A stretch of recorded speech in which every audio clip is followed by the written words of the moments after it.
जय मसीह की दोस्तों, स्वागत है आपको हमारे चैनल में। आज मैं एक बहुत मशहूर शिक्षा की जांच करने वाला हूं। कुछ लोग कहते हैं कि अय्यूब में एक कमी थी, इसलिए शैतान उसे छू सका। वे इसके लिए अय्यूब 3:25 का इस्तेमाल करते हैं। लेकिन सवाल है, क्या बाइबल सच में ऐसा कहती है या यह वचन में अपनी बात जोड़ दी गई है? पहले वीडियो देखिए, फिर बाइबल से देखते हैं। और मैं आपको एक बात बताना चाहता हूं, परमेश्वर शैतान को आज्ञा नहीं दे सकता था कि वो अय्यूब को जाए और छुए, अगर अय्यूब में एक कमी ना होती तो। क्योंकि परमेश्वर अपना वचन नहीं तोड़ सकता।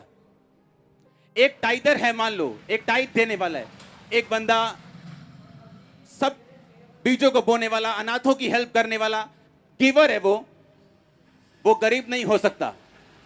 अब परमेश्वर शैतान को नहीं कह सकता कि जाके उसे गरीब कर दे, क्योंकि परमेश्वर खुद अपने वचन के खिलाफ नहीं जा सकता। अब हुआ क्या? अब हम पढ़ेंगे उस हुआ क्या को सुनने के लिए अय्यूब की पुस्तक 3 उसकी 25 आयत में लिखा हुआ क्या अय्यूब के साथ। उसमें लिखा, अय्यूब ने कहा, क्योंकि जिस डरावनी बात से मैं डरता हूं वही मुझ पे आ पड़ती है, और जिस बात से मैं भय खाता हूं वही मुझ पे आ जाती है। ये अय्यूब के गिरने का कारण था।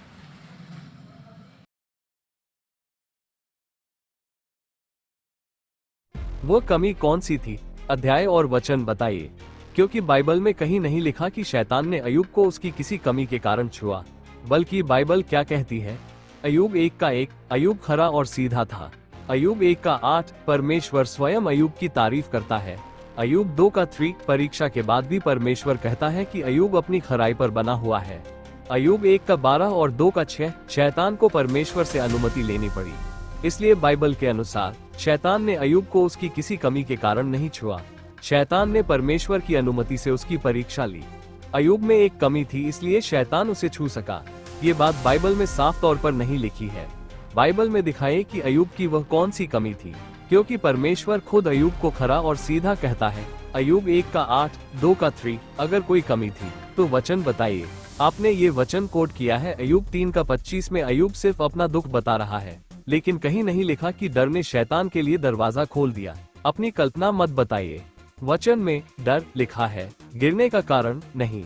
जो बाइबल में नहीं लिखा उसे बाइबल की शिक्षा मत बनाइए।